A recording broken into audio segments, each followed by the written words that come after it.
Somerset Electric Bus. Peter. Uh, Welcome everybody to the January meeting of the Wiltshire and Somerset Electric Bus Partnership. My name's Lee Fletcher. I chair these meetings. What we'll do is we'll go with the usual format, which is the speakers one after the other, and then we'll have a combined question and answer session at the end. Bear in mind today that we have two Garys as speakers. So if you ask a question during the Q&A session, please indicate whether you're addressing it to Gary Weaver of First South or Gary Ford of Corsham Town Council. So what I'll do to start us off, if we can do very brief introductions, name and organisation. I'll just go around you as I can see you on the participant list.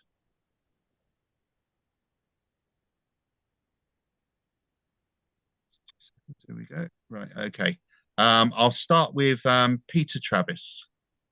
Hello, I'm Peter Travis. I'm co-chair of the Somerset Bus Partnership. I live near Frome in a village called Road, which is about a mile away from the Wiltshire border. So I'm almost straddling the two areas. Thank you, Peter. Tony Rees. Tony Rees, co-chair of Somerset Bus Partnership. I live in West Coker near Yeovil, so somewhere near Dorset border, but interested in all things public transport. Okay, thank you, Tony. Gary Weaver. Hi, everybody. I'm Gary Weaver, Engineering Director for First South, and I live in Southampton, and our geography stretches from Portsmouth to Penzance. Okay, thank you, Gary. Gary Ford. Hi everyone, yes, I'm Gary Ford. I'm from Corsham Town Council. You'll find out more about where Corsham is when I do a presentation later on. Okay, thank you, Gary. Tom Druitt. Hi everyone, I think I know most of you. I'm the CEO of the Big Lemon, and I'll be sharing a few of our recent highlights later on. Thank you. Thank you, Tom. Ben Griffiths. Hi, I'm Ben Griffiths. I'm an officer at Westbury Town Council, dealing with engagement and development around the town. And I've been on this journey since I started in 2022, I think, or autumn time. Thank you, Ben. Margaret Wilmot. Hello there. My name's Margaret Wilmot. I'm from Salisbury in Wiltshire. I'm retired, so I don't have an official position, but I'm a keen environmental campaigner and green transport campaigner generally. Have been for many years. Thank you. Thank you, Margaret. Melanie Moulding. Hello, I live in Colford near Radstock. Quite a big village. I'm chair of the Colford Climate Action, and I'm a councillor for Colford. And I've just got a very keen interest to get decent transport for rural areas. Okay, thank you, Melanie. Peter Wheelhouse. Afternoon, everyone. I'm Peter Wheelhouse. I'm the Deputy Town Clerk and also the Economic Development and Regeneration Manager at Frome Town Council. Thank you, Peter. Rosa Kell.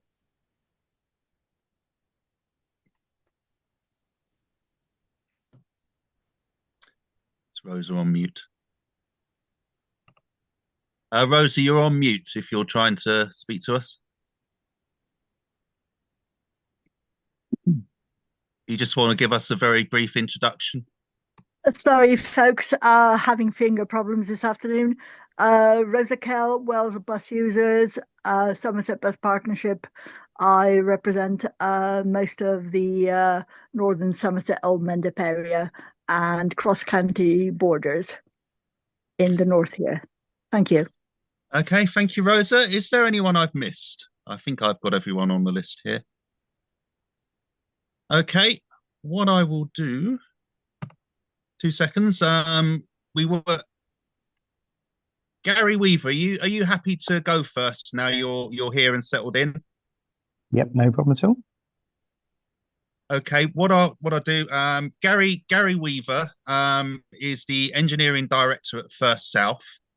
He'll be giving us an update on their rollout of electric buses in the Greater Taunton area as a result of a successful joint bid with Somerset Council to central government for zero emission bus regional areas ZEBRA funding. So if I can hand over to you, Gary, for that. Okay, thanks, Lee. Hopefully you can see the slides. Can you see that? Yes, I yes. can. Yeah. Good. Okay. So hello, everybody. Thanks for the introductions. Thanks for having me today. So we've got about 16, 17 slides, so hopefully won't take too long. There is a video to show you briefly, so hopefully the tech will work. If not, I'll bypass the video. So here goes. At First Bus, we're driving forward to emission by 2035 on a journey of net zero emissions across our whole business.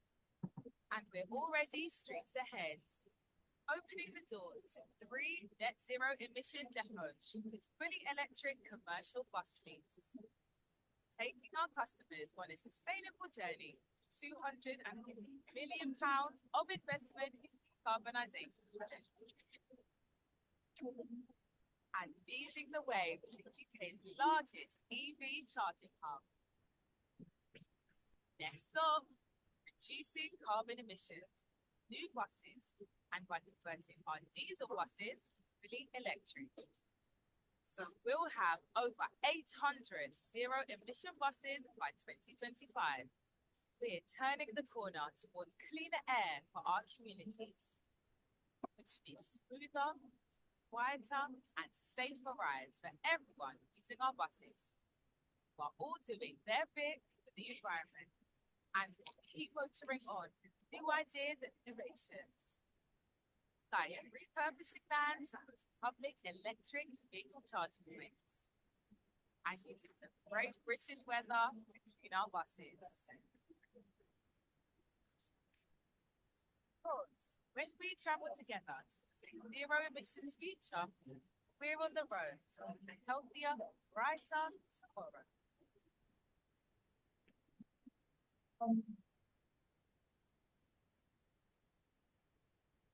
Okay, so hopefully the tech worked. Did everyone see the video and hear it, most importantly? Good, okay, thank you. So that just gives you a bit of a flavour from a UK point of view on things that are going on around the UK. So the first few slides are just our UK position, and then obviously we'll get on to the most important thing for us selfishly is obviously what we're doing in Somerset. So at the moment, we're around about 13,000 employees, 4,500 buses in the UK, and we're roughly have 20% of the market share outside of London.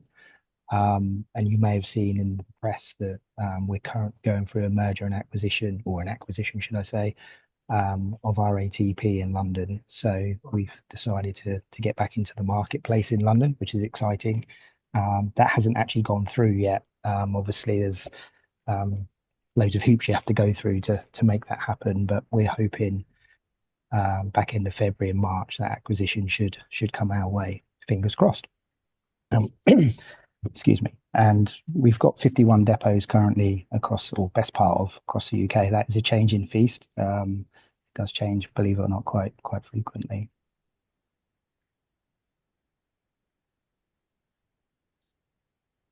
So we made a commitment a couple of years ago that we wanted a zero emission bus fleet by 2035. And we're well advanced with that.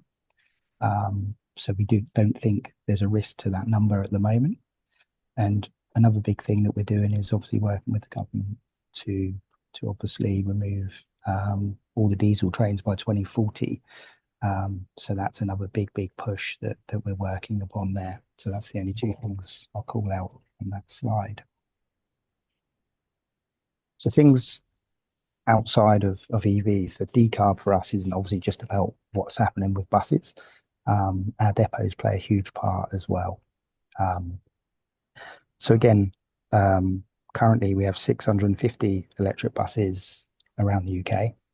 Currently 10 sites, but obviously that's about to grow. And obviously Somerset is going to play its part in that.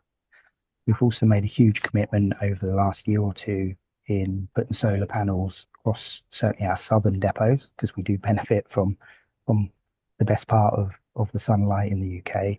So we put solar panels on pretty much most of our southern depots now, to obviously help our, power our depots, the heating, engineering bays, and also selling it back to the grid as well. But one thing we found, the most important part of any electrification of a depot is actually the advanced power purchase. So getting the high voltage connection secured. So outside of the depots that we're currently electrifying, we've already secured that power connection for 15 other sites. So again, that shows you our commitment in the coming years. So what you see at the moment isn't what's going to happen. It will really, really crank up as the next year or two takes place. So we think, not that we think, we will have just over 900 vehicles on the road by the summer of 2025 that are electric vehicles. So that would be around about 20% of our fleet to be electric by the end of this summer. That's UK fleet. So obviously we're well advanced to get to that 2035. So we've got another 10 years to get there. So it'd be interesting to see how that plays out. So basically the three suppliers that we're currently partnering with in the UK, as you can see on the screen, are Wrightbus, Yutong, and Alexander Dennis. This year's intake, the vast majority of it will be Yutong, and in Somerset we do have a split between Yutong and Wrightbus. But certainly this across the UK, this year's vehicle order, the vast majority of them are going to be Yutong. The one thing that we thought as well, it's really, really important to us moving forward. If you look at buses typically across the UK, they're all shapes and sizes, all different manufacturers, all different interiors. So we've now drew a line in the sand 2 years ago, and we've decided that every bus interior will look the same. Liveries are also going to look similar or as close to the same. And that's a complete contradiction. If you look on the slide, there's 3 different liveries straight away. But they will look the same. You may have seen that we've just gone through a new corporate rebranding exercise. So when you see the buses come, it'll be known as ultraviolet. So they're a purple and grey colour. So all of our buses will be that colour moving forward. So bringing it close to home then. So that was a UK position. So onto our Somerset project. So you might recognise a few faces on the screen. So it's a bit of a myth actually. So this was the initial dig photo. But as you can see behind, there's a digger that's already dug a trench. So it wasn't quite day one of the dig. But aligning diaries was a bit of a challenge. So basically, we got from left to right, you got Simon Goff, our MD, Councillor Richard Wilkins, lead member for Transport for Somerset, then myself, then Linda Snelling, Pete McNaughton, our operations manager, and Peter Travis, who's on the call. So we invited all those guys down to the site to have a look. This happened before Christmas, and gave them a flavour of what's to come and actually see where the money's going. So making it all possible. So initially we got a big project. It's a £14.7 million investment, of which 12.5 million of that has come from us, First Bus. And then it was made possible originally by our joint bid with Somerset Council in the Zebra 2 round of funding with the DFT, and we secured £2.2 million of funding from that, which then meant the project can grow arms and legs to where we are today.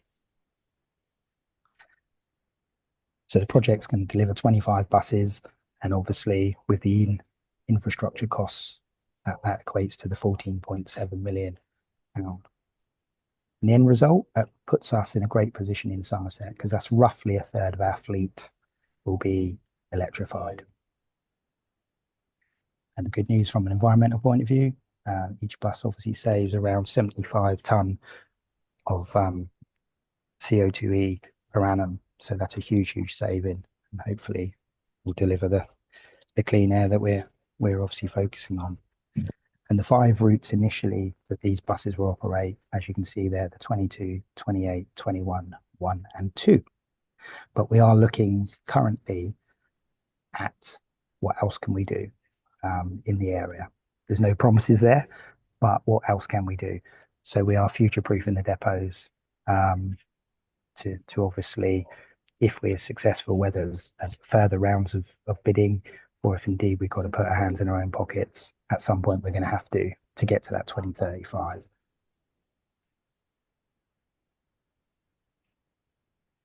So again, to make it all possible, you need partners. So I mentioned the Department for Transport. So clearly that's where the funding came from originally. Obviously got ourselves and Somerset Council. We obviously put the bid together, joint effort, and thankfully secured the funding. Once that was secured, we then obviously engaged with our architects, Janus. They basically design all our new depots around the UK. So they're really important partners to us. And then we got Invivo and Heliox delivering the charging. I'll call you back. Bye. You got Invivo securing the power connection, and then you got Heliox as our partner of choice from a charging point of view. Then at the bottom there, you got the 2 bus suppliers for Somerset. So you got UTOG and Wrights, and then underpinned in the middle, once we deliver it, or we're ready to deliver it, we're proud of our partnership with the Somerset Bus Partnership to help us deliver it on the street. So again, all the partners are working hard to make this happen, and they all are equally as important as the next. So when is it happening? It's happening as we speak. You'd have seen that first picture, the dig. Minehead is a little bit more advanced than Taunton. Minehead, as you'll see some pictures in a moment, Minehead's quite a simple delivery for us, whereas Taunton's a bit complicated with space constraints. So Minehead is basically ready now for its energisation, which is happening next week. So we will get a vehicle from our Fareham depot down to Minehead to assist with the commissioning of all the charging points. But in terms of when will you see vehicles in service, that's the bottom block there, the vehicle delivery. So from March onwards, March through to July is our delivery window, when you'll start seeing things taking shape out on the street.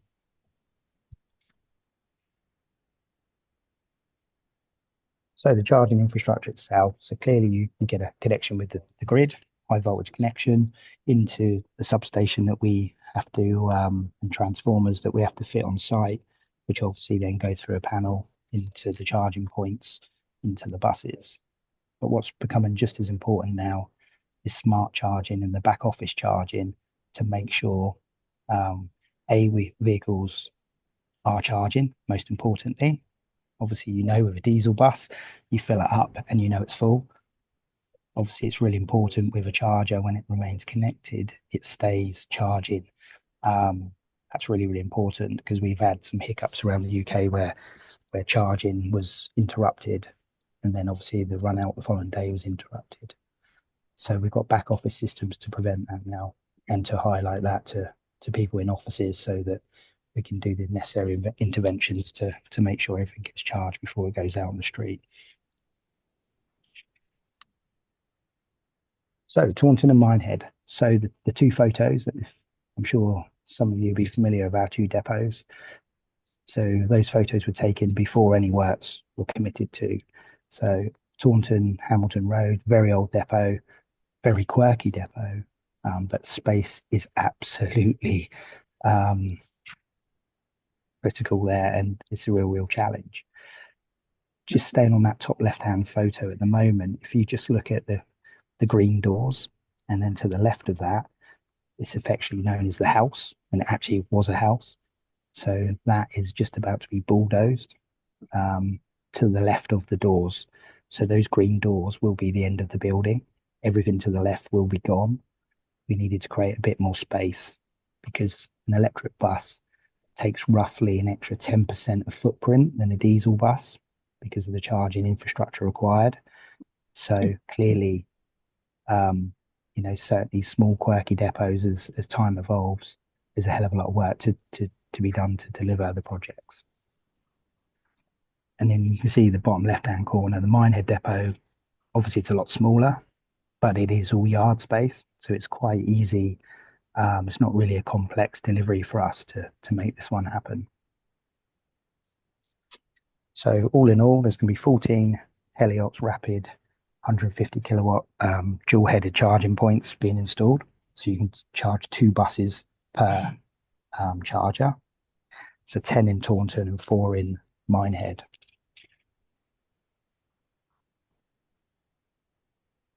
So Taunton, so the middle picture there, that's basically our revised bus layout. So that's when every bus comes into the yard at night, everything's fully everything's been washed and parked up. That's our predicted layout. So looking to the right-hand side of that picture, you'll see those sort of green shaped, rectangular shaped buses. There's 9, 3 rows of 3 or 3 columns of 3. That's where that house currently sits. So that we need to knock that down to create space for 9 buses to be parked there. As you can see, it's crammed. The whole depot is really, really crammed.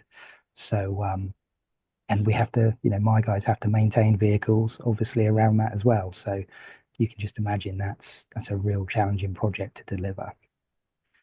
And what we find the most challenging part of the project is delivering the buses day in, day out whilst the project's taking shape, because we still have to run the buses. We can't just turn them off. So the yard is constantly changing every day as trenches are dug and mounds of earth are parked in the middle of the yard one day and then a different part of the yard the following day. So it's constantly a moving feast for the guys living and breathing it on the ground.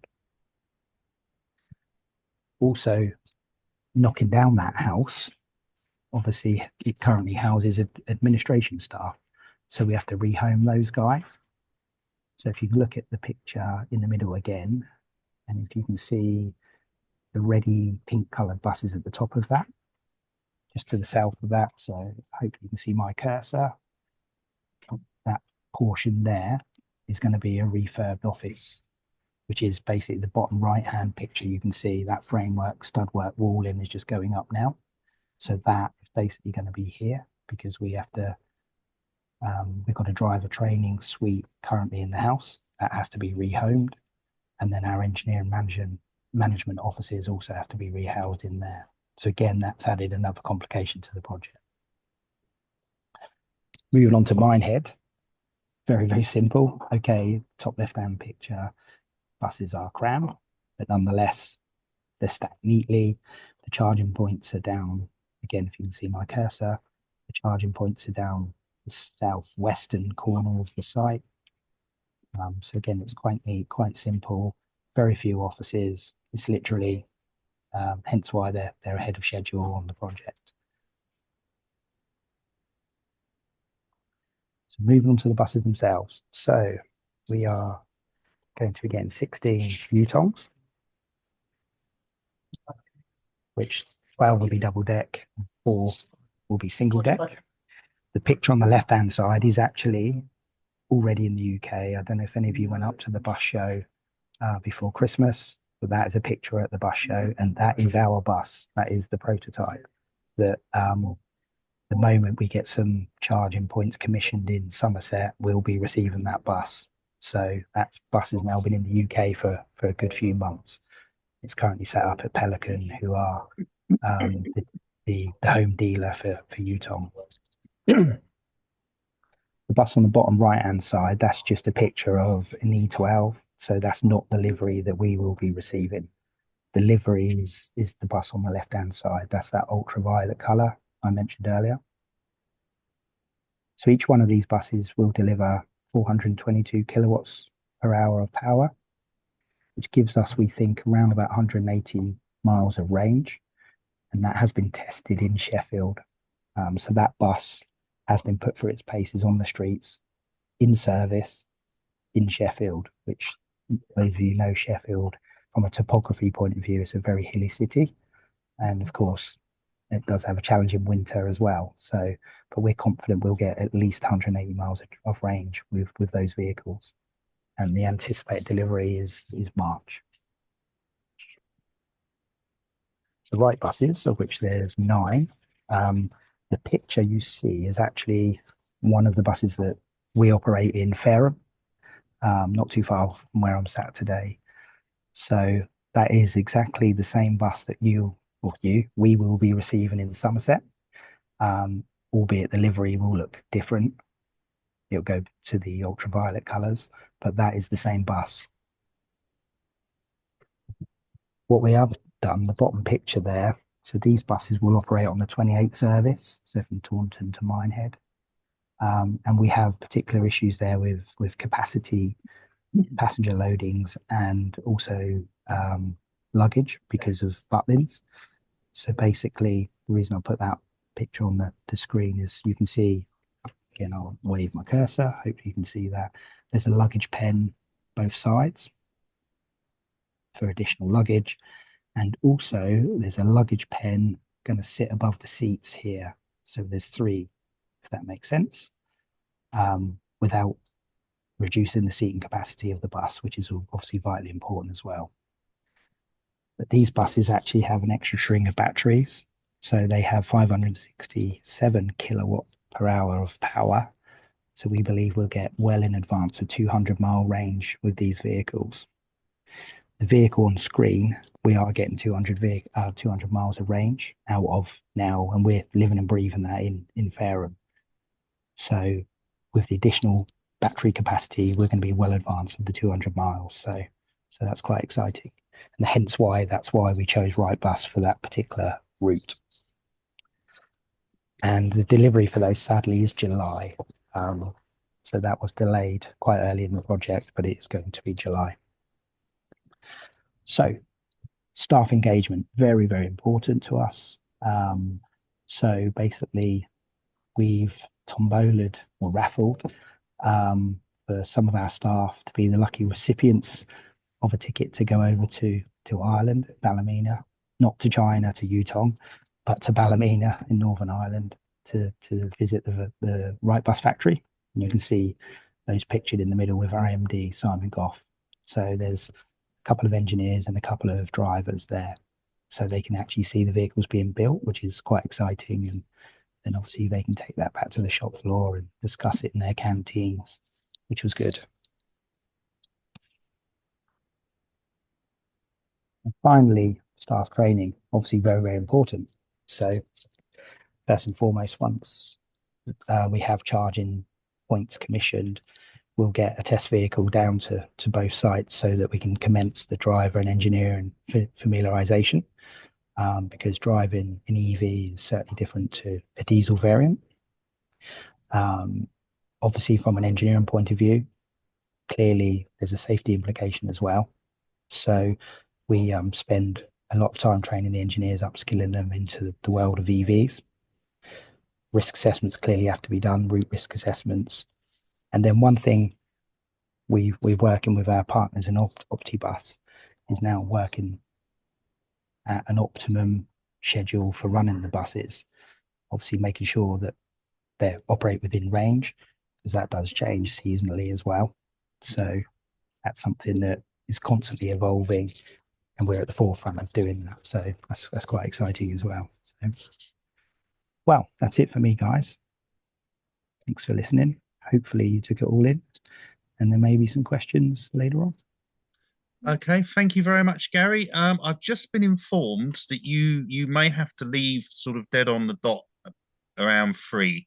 So what I'm going to do, sort of a break. We normally go for a question and answer session at the end, but I think we may slightly overrun today, I feel. So I think we'll take questions for your presentation now, if that's okay.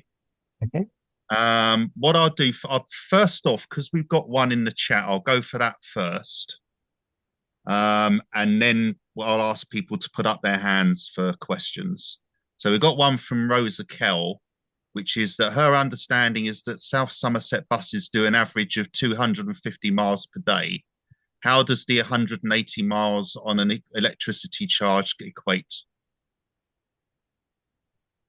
And I don't know if Rosa wants to clarify that at all. Yeah, so Did you have anything to add to that, Rosa? Not really, other than my understanding is on my various journeys around South Somerset, Taunton, Bridgewater, Minehead, and those areas, is talking that most of those current buses are doing an average of about 250 miles per day. Obviously, some less, some on that figure, but at 180 hours, sorry, miles per charge, that's considerably less. Are we talking about that some of the routes will not be fully electrified? thanks, Rosa. So basically, moving forward, we have what's called two schedules. So currently, we have a diesel schedule. So every bus obviously clearly is diesel. So schedule is obviously how that bus interworks in its day with the routes and the drivers and the rosters, etc., etc. What we have to do moving forward is have two completely separate schedules, one a diesel schedule and one an electric vehicle schedule. So the running board, as we call them, a running board, is the duty cycle of a vehicle. So it goes out in the morning, comes back at night. In between is its duty cycle. So basically, that's worked out. If there are any duty cycles that are very, very close, then basically we build in some fat so that the bus has to have a charge some point during its day. So as an example, in Hoeford, so in Fareham at the moment, which is one of our depots that we're operating with 62 electric vehicles, we currently have 9 running boards out of the 62 buses, whereby they do have to come back and have a quick charge or swapped out with a vehicle that's got enough charge. So we've got some back office systems now that are really, really good. So we've got some software. So the control team have a map of the county and where all the buses are operating, and they can quickly see where, as a bus goes through its journey, it starts with 100% charge and then gradually that degrades as the day goes on. As soon as it gets at risk, the control office can intervene and do something different and obviously chop it out if they have to. So we're lucky there, because if you rewind back 2 or 3 years when we rolled out vehicles in Glasgow for the first time, it was as crude as an Excel spreadsheet and someone keeping up to date on what charge was in the buses. There was no smart mechanism to see that, but we're fortunate with that now. Obviously, for us, we want vehicles to stay out there because clearly there's a huge inefficiency if you have to bring vehicles back for charging. So that will be evolving from the day we operate. And of course, the vehicles will also act differently in the summer as they will in the winter. Yeah. And again, we'll learn from that. Thank you, Gary. That explains a bit of more information. Thanks. Okay. If does anyone else have any questions for Gary? If you do, please raise a virtual hand or your own.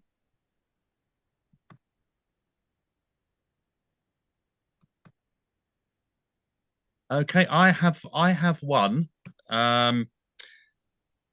There was a bit of confusion on some of the earlier press releases regarding Route 22 and Route 21.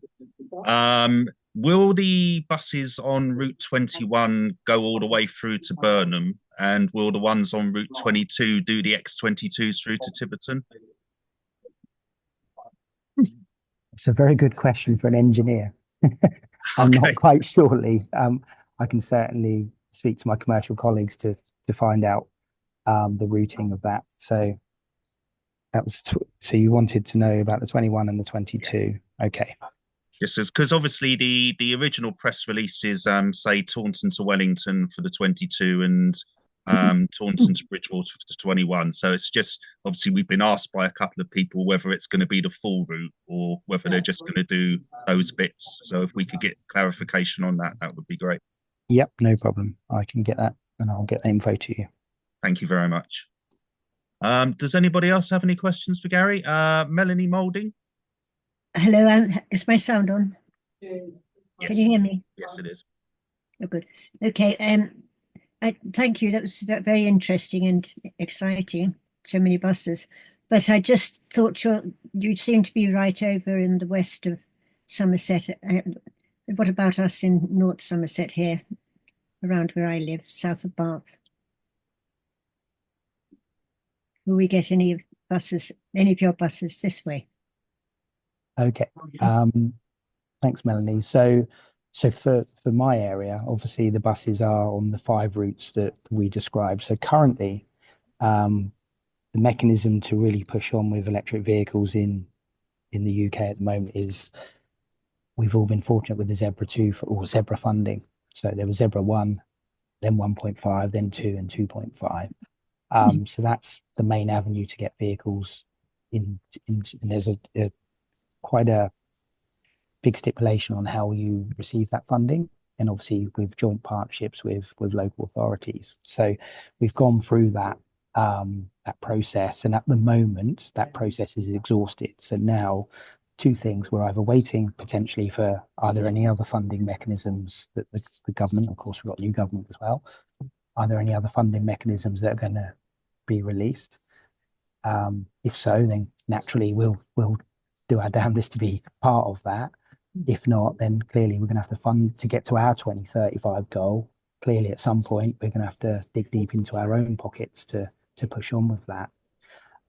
Outside of, so the operating area that I operate is basically Taunton and Minehead, but we've also sort of close to home, I think Bath and Weston-super-Mare have also, and Hengrove in Bristol have also got some funding for buses. I'm not 100% sure where they're going to operate, because again, that's adjoining territory for us, even though it's first. It's one of my colleagues obviously looks after that part of the geography.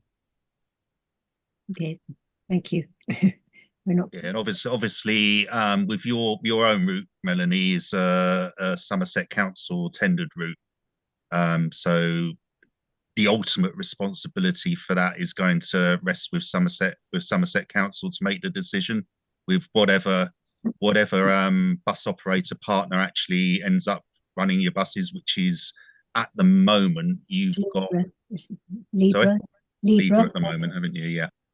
But obviously, that could change with contract changes. But ultimately, the responsibility for that will lie with Somerset Council as the specifying authority, because it's not a commercial service; it's a tendered one. So, okay, thank you.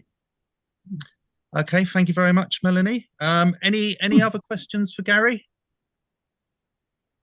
Gary Weaver, I should say, seeing as we've got 2 Garys. That was really interesting. Good luck, Gary. Tom. Okay, thank you very much. Okay, thanks for that, Gary. Really interesting presentation and really informative as well. So if I can move on to our second speaker, who is Gary Ford, who is the Environmental Projects Officer at Corsham Town Council. He'll be giving us an update on the Corsham Town Transport Plan and on Corsham Bus Group activities. So if I can go over to you, Gary. Yeah, thank you, Lee. I'll just get my presentation up.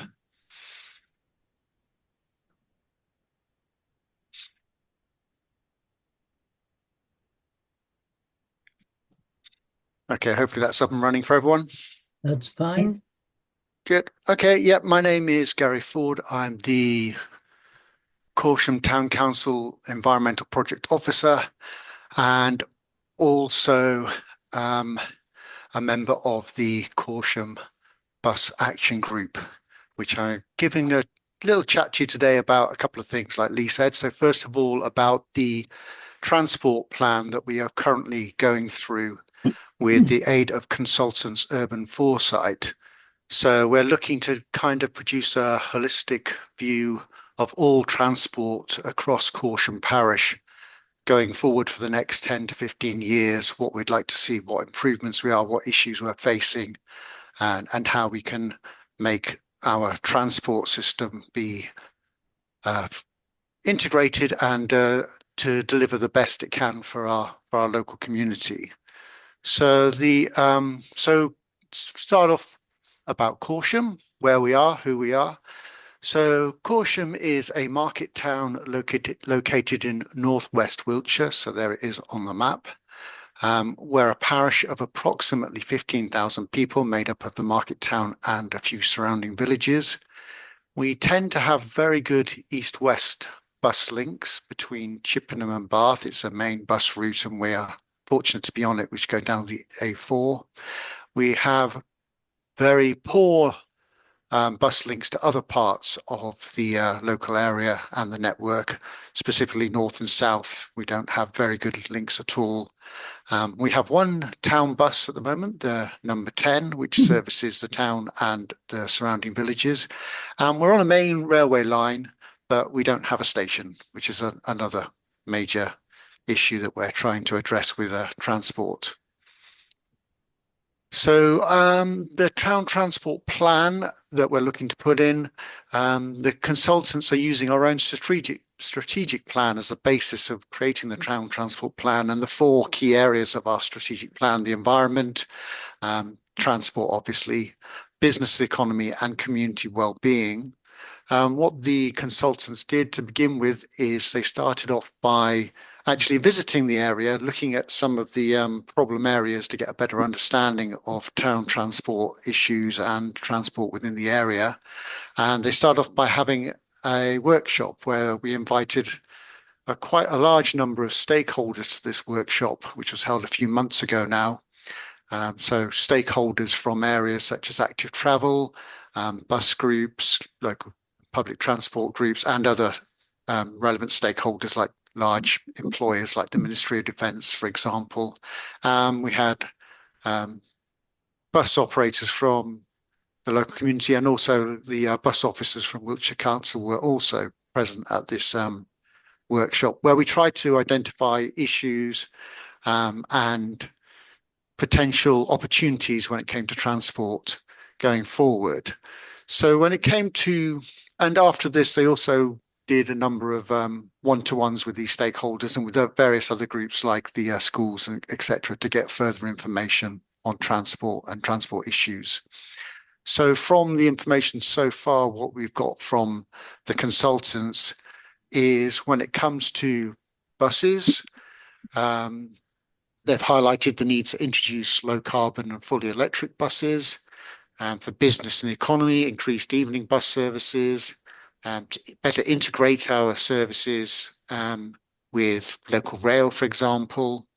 And then for community well-being, we need to look at improving the bus stop infrastructure, improving the services, and to also look at upgrading vehicles as well going forward.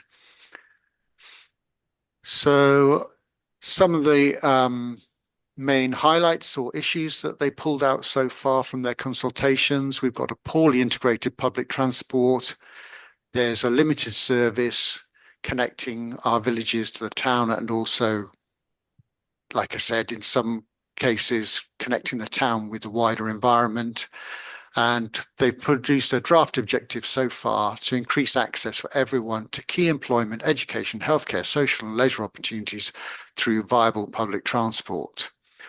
So that's where we are with the town transport plan. We're just waiting for them to kind of put together the final draft version, which will hopefully be ready for us to be reviewed very shortly. And once we get that, any responses back on that, then hopefully the full transport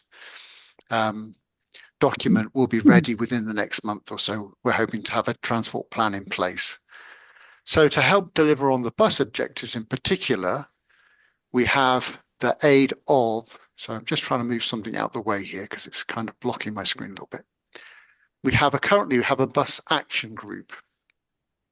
So the bus action group, this started about a year ago now, and it's run by one of our local councillors, Jane Robertson. And we currently have 9 members, and the bus action group is basically open to anybody at all that's interested in buses. So open to the wider community. Anybody's welcome to become part of the group. We meet once a month in the town hall, and we try to use this group to promote and improve our local bus services. So some of the examples of some of the things we've been looking at in the last year and some of the things we've been doing. Sorry, my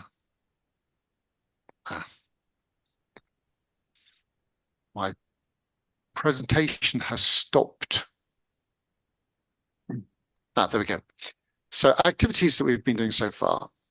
Bus stop flags. So this is one of the first things that we tackled. We identified around the town there were quite a few bus stops that weren't really identified as bus stops. They might have like something like a schedule or a timetable printed on the pole, but there wasn't actually anything else to show that it was a bus stop. So we identified some of these. We got some bus stop flags from Wiltshire Council and we put them up where they were missing. So the bus action group have been very, very good at identifying these issues around town and getting us to help hopefully tackle some of them. So another issue that we identified was shelter maintenance, repair, and real-time passenger information signs. So one of our main bus stops on our, which is kind of on the main road in Corsham, had an ongoing issue where it had been damaged sometime in the past. So we looked at how we could get that repaired, and it turned out it was a Wiltshire Council bus stop, but they had no budget whatsoever to repair it. We said it would cost about £350 to repair this bus shelter, but they didn't have any money. So we ended up giving them £350 for them to go away and repair it for us. And another thing that we're trying to get done on these bus stops in the centre of town is to have the real-time passenger information signs, so the electronic signs that show you when the buses come, when they're due, what buses are next. We think they'll be really useful for the local community to give them more information when it comes to using the buses. And we're talking to Wiltshire Council about this, and they're very positive about us getting a couple of these for a couple of our main bus stops in Corsham, hopefully in the near future. We're still trying to chase up with them. They've done a review of the site visit, and we're just waiting to hear back to see what the next steps are with this. Another thing that the bus group does is to promote the local bus services and to kind of encourage people to use the local buses.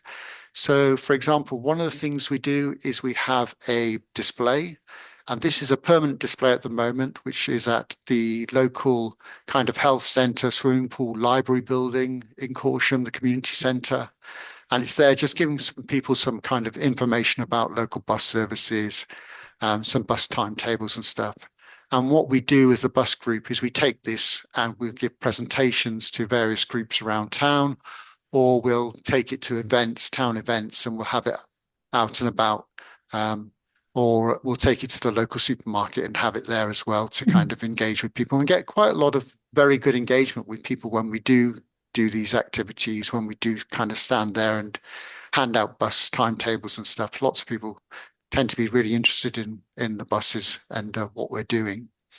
Another thing we're currently looking at doing is providing more information about bus services in and around Corsham. So we're kind of looking to produce this kind of bus route maps, which shows how people can use bus services and what bus routes there are around Corsham and that connect with Corsham. We're looking to see how we can use this to kind of help promote the services and get people to use them going forward. So this is a kind of project we're currently working with. And also very, very recently, we did a bus survey with the local community because the situation is that the number 10 town bus service is up for contract renewal right now. So it's a good opportunity for us to kind of like look at this service and to see what it is the community wants from it and how they would like us to improve it. So the number town bus service, there's the map on the side of the screen there. The light blue route is the bus service. So you can see it's the only bus service that actually goes to quite a large parts of the town and the parish and certainly the surrounding villages. They have no other bus service at all. It's just the number 10. It's a route that's funded by Wiltshire Council. So Wiltshire Council control that very much. So they're the people in charge. So they're the people we need to talk to about improvements to it. It's a 25-minute route to go around this circuit. but it's only an hourly service, and it's a one-way route, so it just goes clockwise around that route. So it's 25-minute route. It's an hourly service, but an hourly service at best. It basically runs less than an hour across the course of the day. There's no lunchtime service at the moment. It stops for about an hour and a half during lunchtime, where the bus driver takes a break, and it just doesn't run for an hour and a half. The weekday service finishes at 5:30 p.m. So after 5:30 p.m. you can't get a bus. And the last Saturday service is at 12:15 p.m. So after noon on a Saturday, there's no bus either. And there's no Sunday service at all. So from the consultancy we did with our local community, we sent out these surveys. We got about 86 responses to the survey, and we put together a wish list to Wiltshire Council of what improvements we'd like to see to number 10 to make it actually more usable for the local community, so they can actually better use the bus. It can better meet their needs and just be a better service, and hopefully make it a much more user-friendly and a much more used service. To begin with, we didn't get much of a response from Wiltshire Council. They were looking to put on a few more Saturday afternoon services and evening services, which would have been like, at least something. But we very recently had a very good conversation with the officers at Wiltshire Council, and they're now very keen. They're very keen actually to kind of make the number 10 a much, much better bus service than it currently is, and address a lot of the current issues that we have with it. So we're more hopeful now going forward that actually a lot of the items on this wish list we will be looking to address, and that the number 10 in hopefully the near future or sometime this year will start to become a much better service than it currently is. And that's the end of my presentation. Okay, thank you very much, Gary. No problem. Right, I'll move on now to our third speaker, who's Tom Druitt. He's the CEO of our partner community interest electric bus company, the Big Lemon, who currently operates services in Brighton, Bristol, Bath and South Gloucestershire. He'll be giving us a general progress update on the services that the Big Lemon operates, along with his latest thoughts on how we can all work together towards introducing electric bus services in Wiltshire and Somerset. So over to you, Tom. Thank you, Lee, and nice to see everyone again. I know most of you I've met before, some I haven't, so nice to see some new faces. I won't give the full intro because most of you have heard it before, but we, as Lee said, we operate services in Brighton, Bristol and Bath, and we started operating electric buses in 2017, and since then we've been on a program of transitioning our whole fleet to electric. This started in Brighton, and we achieved that first in 2022, running all services in Brighton with electric buses for the first time. Last year, we introduced electric buses on some of our services in Bristol and Bath. And in Bristol and Bath, we have a combination at the moment of electric and diesel, and we're working to improve, add more and more electric buses. We've got 2 electric minibuses on trial at the moment in Bristol. They are working on the West Local routes that we started operating last September, and also one that we've been running since April in the Radstock area. So they've done well on their trials. They've maintained the mileage that was expected. Now that's about 100 miles of range with the 2 electric minibuses that we've got. They are Mellor conversions on a Fiat Ducato body, and we are currently involved in a number of there's contracts for tender in North Somerset and Somerset, and we're looking at those. The Wiltshire one, I actually looked on the portal, Gary, as you were talking about the Corsham town service. I couldn't see it on the portal yet, so I just wondered if you knew what when that would be publicised. But yeah, I'll save that question for later. I think in terms of the our news since we last met, really it's been more structural than operational. So we've been going through a process over the last couple of months of delegating authority to the depots. So we have 4 depots altogether, and because we've always been focused on the local community and trying to do things in a kind of smaller, more human scale way, we've now devolved management of the business to depot level, and essentially set up operating companies for each depot, and each one now has its own manager, its own business essentially, and we're very keen to use that as a model going forward of kind of delegated decision making to community level. So we have Colin Morris, who's been our general manager across all of our depots last year, is now full-time managing director of the Big Lemon in Bristol, Bath, and the west of England.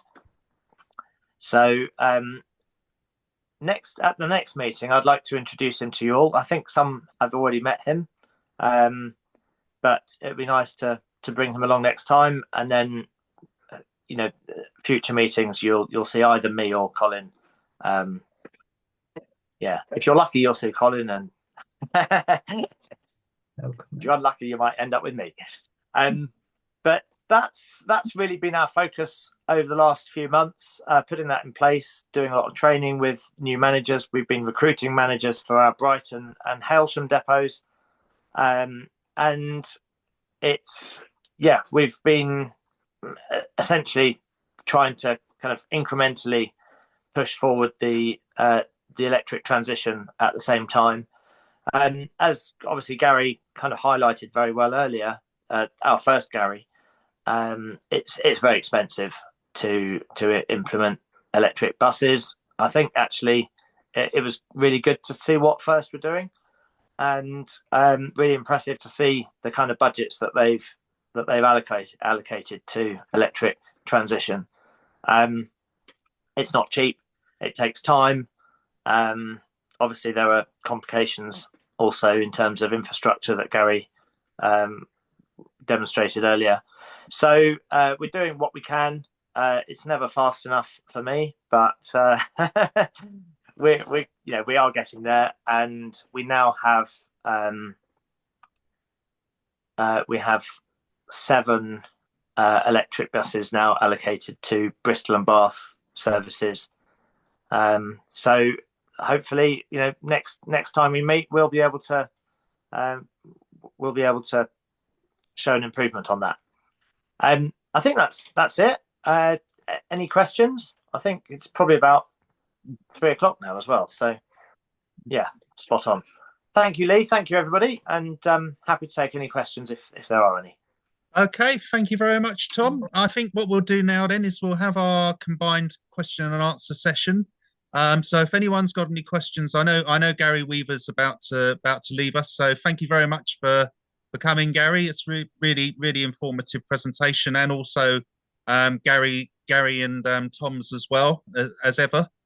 Really interesting to hear what's going on in Corsham, and be very interested myself to learn more about the output of the town transport plan in Corsham as well. So any documents you've got, that would be great if you could send them across. But yeah, we go for questions now. Anybody got any questions for Gary Ford or Tom Druitt? Please raise a virtual or real hand, and we'll go through them. I can just answer Tom's question about the number 10 contract renewal. So the last I heard from, it should have been up by now, but the last I heard from Wiltshire Council is because there's lots of funding issues at the moment with buses, a lot of opportunities and stuff.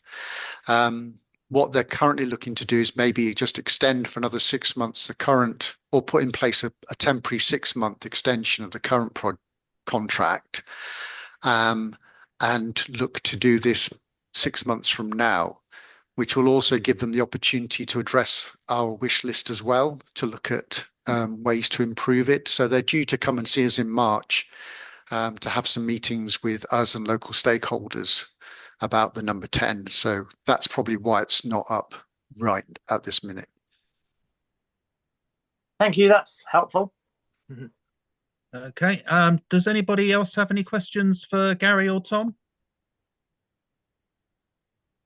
Margaret Wilmot. Yes, hello. Yes, Gary, I just wonder, I'm very interested to hear about what you're doing on Corsham Town Council, and being in Salisbury and part of Wiltshire myself, some of that was particular relevance. I just wondered, do you have any difficulty in getting Wiltshire Council to take on board suggestions that you might be making from within your transport strategy or at a local level?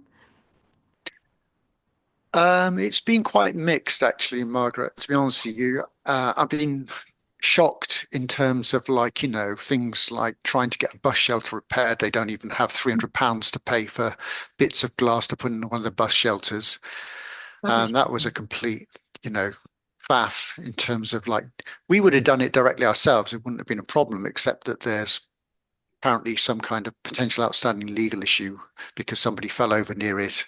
So we didn't want to get involved. So we couldn't just do it ourselves. So we had to go through this whole kind of rigmarole of sending £300 to Wiltshire Council to get them to fix it. Yeah. They're keen on the real-time passenger information signs, and we got some positive information. That it's been very slow going, though, from what we kind of thought with their initial responses, that it was going to be quite a quick thing. And to be honest with you, like I said, when we first went to them about the number 10 has been just odd as well, because we didn't even know that the contract was up for renewal until it happened to be mentioned to us, because we were sitting at a table with them during the town transport workshop, and they happened to mention this. So that's how we didn't officially know about it. So then we had to kind of rush out and try and get a consultation done within a month to try and get some kind of feedback and look at how we could change the number 10. And to begin with, all we got back from them was, well, it's going to be business as usual. We might look at a couple of extra services, but it might be that you'll have to pay for them if we do them, which we were potentially open to. But we wanted a lot more than that. We thought it was going to be a missed opportunity. So until we had a conversation with the officers from Wiltshire Council last week, we were slightly disappointed. We didn't hear a lot over Christmas, obviously. But we had a good long conversation with them. And yes, they are very keen to look at improving the number 10, because it can be very easily significantly improved. It spends most of its time just sat at a bus stop doing nothing, and that's just not a great use of the service or of the funding. So we're looking forward. We're quite positive about our interactions with Wiltshire Council and what they're trying to do and help us to make a better service for our local community. Yeah. Okay, that's great. Yeah, it's a bit of a mixed bag here as well. So yeah, thanks for that. I was just going to say, Gary, it's interesting that there seemed to have been quite a leap in their willingness to give you extra services. I wondered whether that was aligned with the recent award of 3.1 million in revenue bus funding from the BSIP. Might have something to do with that. Not surely. I mean, because this bus service is such a tiny part of the overall network, how much actually ever filters down to us it's hard to say. And they've always said from the start, if we want extra services, we might have to help fund it. And that might not change. But also a lot of the changes we want to make aren't funding related, really. You know, it's the fact that the number 10 is connected to another out of town bus service that compromises both these services quite significantly. Like other bus town services don't have this kind of trying to connect it to another service and make it be part of a different service. So just disconnecting it and having a standalone number 10 bus service, just that alone would make it a much, much better. You know, the improvements would be significant, and that's nothing to do with funding at the end of the day. I mean, what I would say is traditionally Wiltshire Council's officers have tended to concentrate any funding they do get from government on the sort of more commercial services rather than the subsidised town services. So it's always good if sort of town council representatives like yourself can really push the case for improving town services whenever these funding opportunities come up. Yeah. So absolutely. obviously what you're doing is exactly spot on in that regard. So great. Peter Wheelhouse. I'm not sure. Was there someone else who had their hand up before me? There may have been. I can only see a carousel. I don't want to jump in ahead of my time. But Gary, thanks very much for your presentation around the work you're doing in Corsham. That was quite interesting. I was particularly interested to pick up on one of the latter points you made about real-time bus information. I appreciate that we're in a different county, but I'd be quite interested at some point in having a brief chat with you about the process that you've been going through to try and get real-time bus information established in Corsham. Some time ago, we had some public realm improvements within the centre of Frome, and we ensured that with the new bus shelters that they were compatible with the introduction of real-time bus information. But at the time, we didn't pursue an investment in that. But recently, councillors have mentioned again their interest in this, and I'm keen to kind of get back on the trail of looking at what we might need to do to make that happen. So if you're happy, Gary, I'd be quite keen to just have a 20-minute chat or something with you at some point to see how you've gone about it or are trying to go about it. Yeah, sure, no problem at all. I can give you a little bit of an overview now that we contacted Wiltshire Council about this. So we were told it costs about £6,000 to put one of these systems into a bus shelter. And there's two types. It can either be connected to an existing electricity supply or it can be battery operated. So when we talked to them, they said if we could provide 50% of the money, if we could provide 50% of the money, then they were very keen to kind of bump us up the list. But it wasn't at the time that we realized that there's so many places around the county that doesn't have this, like Chippenham doesn't have it at all, like the main Chippenham bus station. I thought it would already have it and stuff. So it seems a bit strange that our little town with our two little bus stops could leapfrog places like Chippenham bus station in getting this system implemented. But it seemed to be the case, but we're still kind of waiting to see, what the next steps are and when they're actually gonna implement it. Okay. And when we looked at this originally, we were informed that not only did there need to be an investment in the bus shelters, but also there needed to be some investment at the back end. But we didn't pursue that in any great detail at the time. But anyway, that's a useful overview. Thank you, Gary. Yeah, we were told it was a £3,000 one-off charge. That would be it. Right. There's no back end investment whatsoever. Once the system's in, they would look after it, maintain it, and everything. Okay, that's interesting. Thank you. Yeah, also, Peter, worth noting that Somerset's been awarded 3.3 million in capital BSIP funding as well, which part of which could be used for that, for real-time information. That's a good point. And obviously, Somerset Bus Partnership has already put in a request for your electric bus route as part of that. Yeah.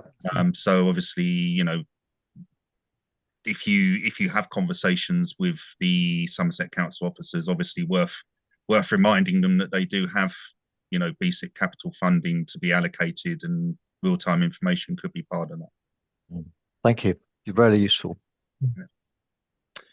Right, I think as Melanie's just reminded me, putting the hand up, I think yeah, I did put Peter ahead of you there, so sorry about that, Melanie. So Melanie Moulding. Just one quick question to Tom. I'm very happy that there are electric buses in Bristol and Bath. Are they just internal, or do they just go around the city, or do they go out and connect rural areas? A little bit of both. Our full-size buses are mainly just in the city. We've had electric buses in service on the number 20 in Bath, and the 515 and the 61 in Bristol. The electric minibuses that we have on trial, we have put on a number of the West local services. So, for example, the 2V, the Radstock service that I mentioned earlier, that's had electric buses on trial. And the Corsham service, we do a service K1 around Corsham town. And a couple of others have also had it. We do a service in South Gloucestershire between, well, it goes from Yate in both directions up to Charfield in one direction, and Hawkesbury Upton in the other direction. But that's a little bit further away from you. So, yeah, the short answer, thank you, Melanie, is that they have been trialled on both. But it's a little bit harder to make them work rurally, to be honest, because often the distances travelled on a rural service are greater, and also the proximity to charging infrastructure is usually less. So it works well on the 515 service, for example, because that's only a couple of miles away from our depot, and we switch the buses over at about lunchtime, and they can come back to the depot to charge. So it is easier to make them work with urban services. But the kind of thing, I mean, the Corsham town service, for example, that we just heard about, the number 10, that strikes me as being an ideal candidate for an electric bus, because you could run it in the morning, put it on charge in the town car park over lunch, and then run it through to the evening. And it would, that kind of thing would be perfect. So yeah, I'm very interested in looking at that service as an opportunity. Yes, and the other thing, in the rural areas, everyone is so used to their cars now, it's very hard to get them to believe the buses will actually come. Thank you. I understand. Thank you. Mm-hmm. Okay, Rosa Kell. Yes, question for Tom. I think you've partially just answered by the comment on the Corsham bus. You're doing a West local in Radstock, you say. Yes. Is that housed in Bath, or is that housed locally? No, that's actually sent down from Bristol each morning. Oh, it's sent from Bristol. Okay. Yeah. I'm proposing at the moment putting a circular bus, slightly wider circuit than Corsham, here in Wells, and obviously an ideal electric bus would be wonderful for that. Can I ask, how many passengers does your minibus take? 16. 16. Yeah. Great. And it has wheelchair bay as well. Fun. That's fantastic. I may be in touch by email with you. Lovely. Thank you. Thank you. worth noting that Rosa's proposal, Welsh Town Council, Welsh City Council proposal for electric bus route in Wells is one of the ones that Somerset Bus Partnership put forward for funding with the BSIP award that Somerset. So, and that proposal was based on the one that you put forward to the transport decarbonisation demonstrators for the Frome bus route. It was So indeed. both of those have been put forward by Somerset Bus Partnership as candidates to be funded. So fingers crossed that they'll listen to that. Fantastic. Yeah. Look forward to taking that further. Thanks, Tom. Thank you. Does anyone else have any? I'll just look through my carousel there. Does anyone else have any questions for Tom or Gary? Okay, one question I did want to put to Tom is just a general one on the health of the new West local services, because obviously something that sort of like we've been trying to promote quite heavily is to try and get bus services that have had significant input and design from passengers and local passengers and stakeholders. And obviously those West local services that you've recently started running are those type of services. I just wondered how you were finding it. Is it working, do you think? Are there promising signs? I know they won't necessarily be commercial overnight, but are there promising signs with them? Yeah, thanks, Lee. That's a really good question. There are obviously it's a bit of a different picture depending on which one you choose to look at. We run 8 West local services, and probably out of the 8, there are 3 that are really gaining traction, and 5 that are still in their infancy, if you like. We've got till the end of March next year to kind of build up the numbers and publicise them. I think just in all, I think in reality, I think we have to, it's unlikely, if I'm honest, that any of them will end up being commercially viable without any support. I think it's just the nature of the beast, sadly, that the numbers these are rural areas mostly. A couple of them are urban. I mean, there's one in the centre of Bristol, for example.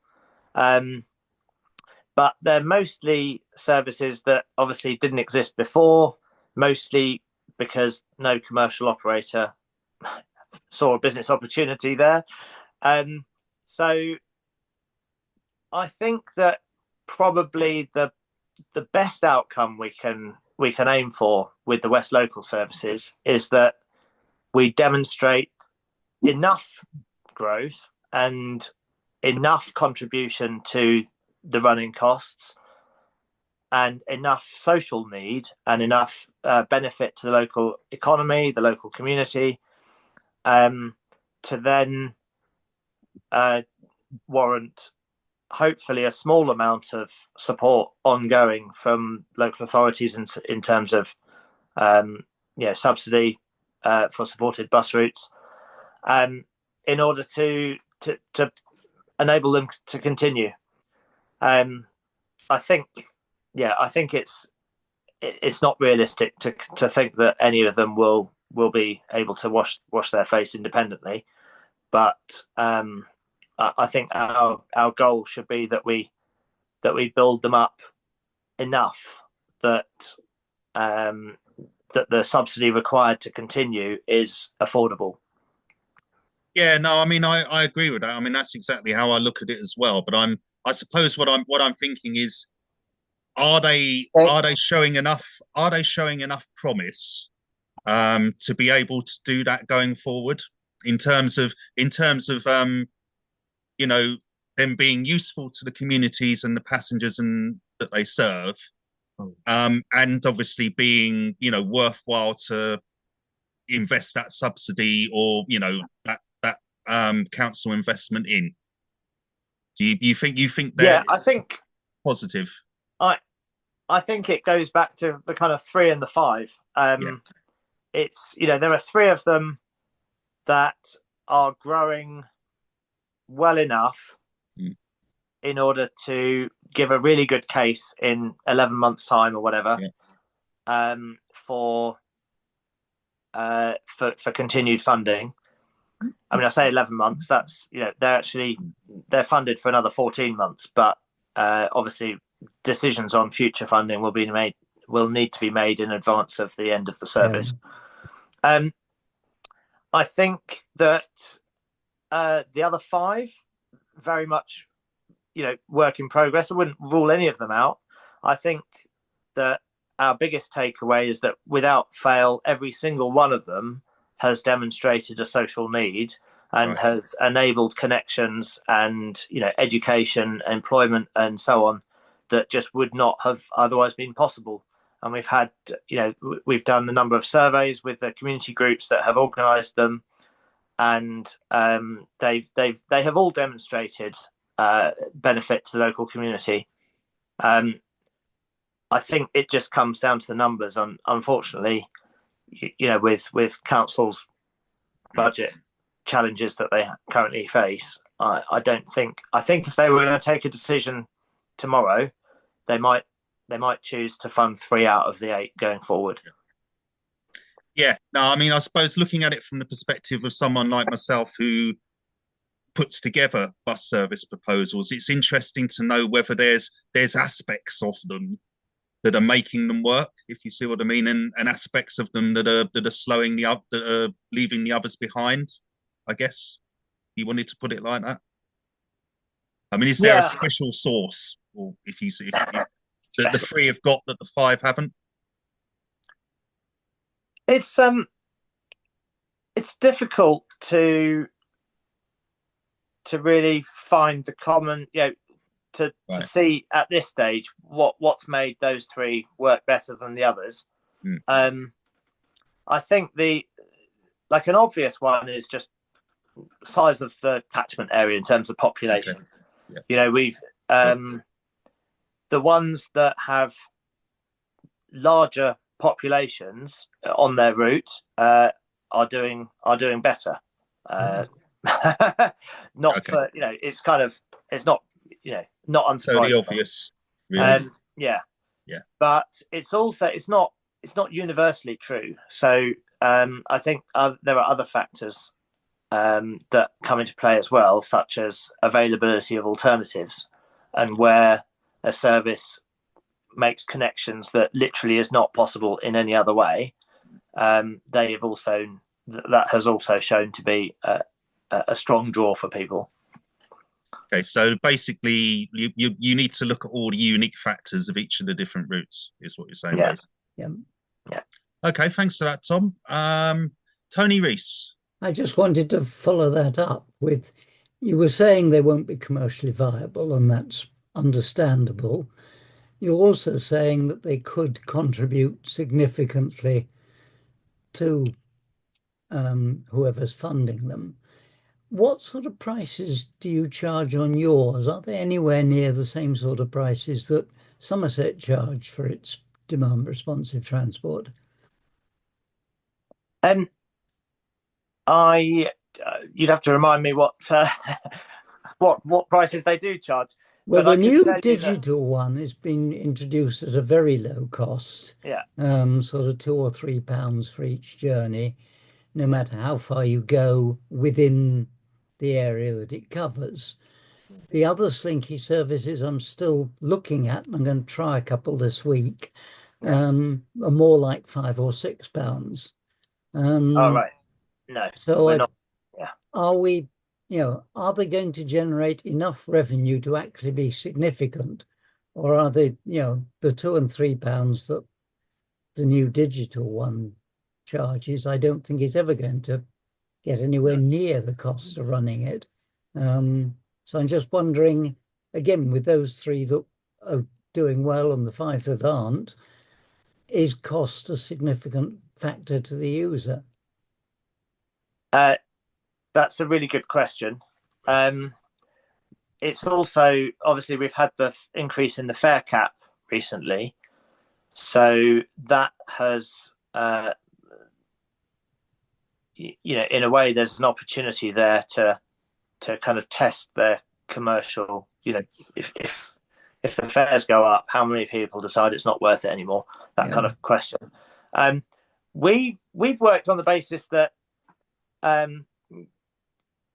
least in the early stages of the trial, we want to make the fares as cheap as possible and encourage maximum ridership. Yeah. And once we get the numbers, then we can kind of test their response. Are they still going to? If they're currently paying £2 for a single, will they still pay £3?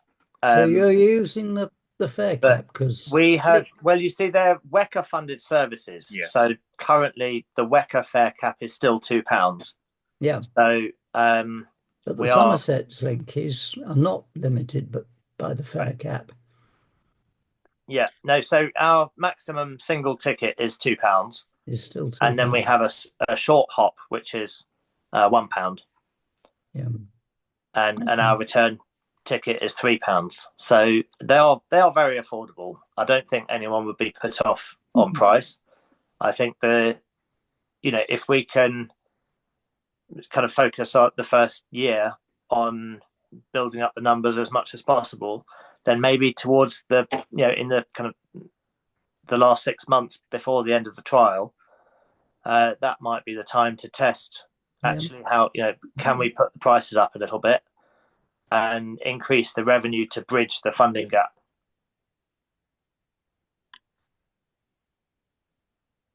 Hopefully that makes sense. Yes, I think so. Yes. Okay, thank you, Tom. Right, thank you, Tony. Any further questions for Gary or Tom? Okay, well, I think we've given that a good going over for today. Thank you to our speakers, and thank you all for attending as always. Our next meeting will be in March. I haven't got a date. I haven't got a date for it as yet. I'm just waiting to hear back from Tom's PA. I emailed her earlier on, and once we've got that, we'll send the date out and we'll send the Zoom joining details as well. But until then, thank you all very much, and we'll see you next time round.